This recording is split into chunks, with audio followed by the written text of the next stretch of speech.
নমস্কার। আজকে নিয়ে এসেছি খুব হেলদি এবং টেস্টি একটা টিফিন রেসিপি। এটা বাচ্চা বড় সবার জন্যই।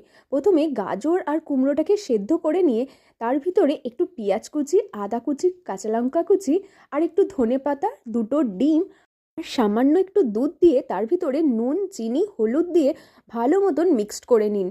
এরপর চাটুর মধ্যে সাদা তেল কিংবা বাটার দিয়ে এই মিক্সচারটা ওপর দিয়ে নিচের দিকটা একটু ভাজা ভাজা হয়ে গেলে আস্তে আস্তে এটাকে উল্টে নিন। ভালো মতন ফোল্ড করে এক এক করে পিস করে কেটে নিন। তারপর একটা ডিশের মধ্যে তুলে নিন। এবার পালা টিফিন বক্সটা রেডি করার।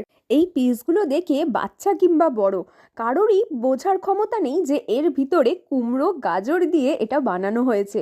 আর এর সাথে দিয়ে দিয়েছিলাম একটু গোল গোল করে শসা আর গাজর কেটে, আর ওপর দিয়ে ছড়িয়ে দিয়েছিলাম একটু টমেটো সস। এতে খেতেও বেশ ভালোই লাগে, আর সাথে ছিল দুটো কাঁঠালি কলা।